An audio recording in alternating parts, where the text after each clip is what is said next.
We're going to start this hour by speaking to a very busy man, and that is the Conservative Party Chairman, Kevin Hollinrigg. Kevin, good morning to you. And I say busy, Kevin, morning, because... Hiya. Yeah, I'm saying busy, Kevin, because yesterday it was... a letter to the Electoral Commission from your party, and today you're writing to the Parliamentary Standards Commissioner, both of these about the Prime Minister. Could you just explain to people, Kevin, why you're getting so hot under the collar about this? Well, this is another emerging scandal from Labour. These are hundreds of thousands of pounds, but £740,000 that was raised from donors by this organisation called Labour Together, which has clear links with the Labour Party. These were misdeclared. They weren't declared, and they weren't declared for the reason that were deliberately covered up because the Labour Party didn't want the source of those donations to be revealed. And these donations also were given to the Prime Minister himself, and he didn't declare them to Parliament, which is a clear breach of the rules.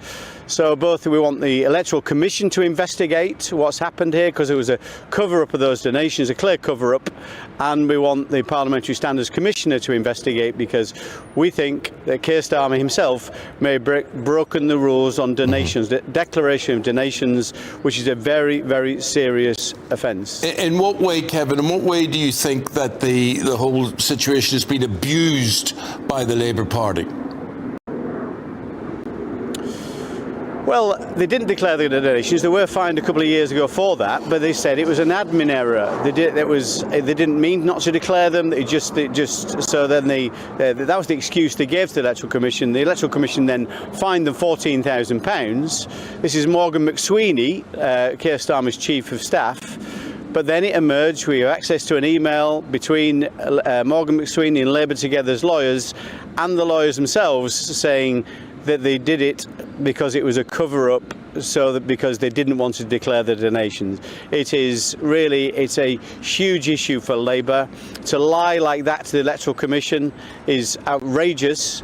And then not to declare those donations, the Prime Minister himself not declaring those donations to Parliament, as other parliamentarians have done from Labour, Rachel Reeves, Lucy Powell, all declared their donations from Labour Together. Keir Starmer did not. That is absolutely wrong and must be investigated. Itself has said today that the Commission thoroughly investigated the late reporting of donations by Labour Together and published our findings back in 2021. We were satisfied that the evidence proved beyond reasonable doubt that failures by the association occurred without reasonable excuse. Offences were determined and they were sanctioned accordingly. Yeah. Exactly. So they seem to have been satisfied with this. There was an investigation and it's been sorted. Yeah. No, you're missing that vital piece of evidence that we've just received, which is an email from Labour Together's lawyers that were sent to Labour Together saying we best put this down as an admin error, which is what the Electoral Commission accepted as the reason behind the failure to declare the donations. What is clear from that email, and people can see the contents of that email if they go on my Twitter profile, they can see the letter I wrote to the Electoral Commission and indeed to the Standards Commissioners saying what actually happened. It was a cover-up.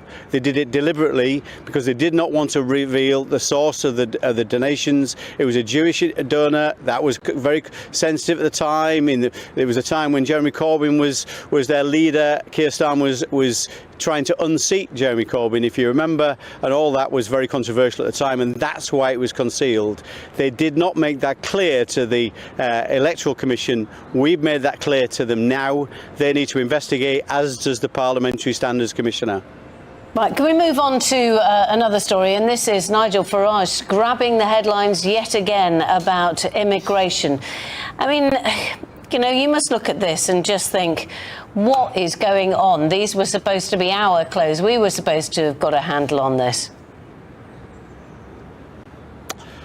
Well, we have got a handle on it, and the reality behind all this is, though we made some mistakes on migration last Parliament, there's no doubt, one of the things we knew we needed to do is bring forward a deterrent for people coming over the Channel, and that was the Rwanda deterrent, which we finally passed despite being opposed 134 times by Labour and the Liberal Democrats, and then by the courts. We passed all that legislation, Labour then scrapped it.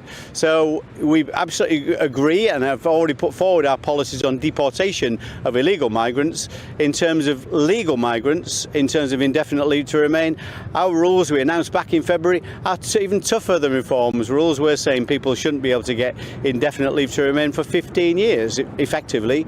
So, and bringing forward a cap on legal migration to make sure we can control numbers at the borders, make sure people don't have access to benefits and social housing, all those things if they're going to apply for citizenship. So many of these things we're on a similar page to reform, because reform have copied a lot of our policies, but ours are better thought through. They will stand the test of time, aren't they? So you must give them the chance to effect them.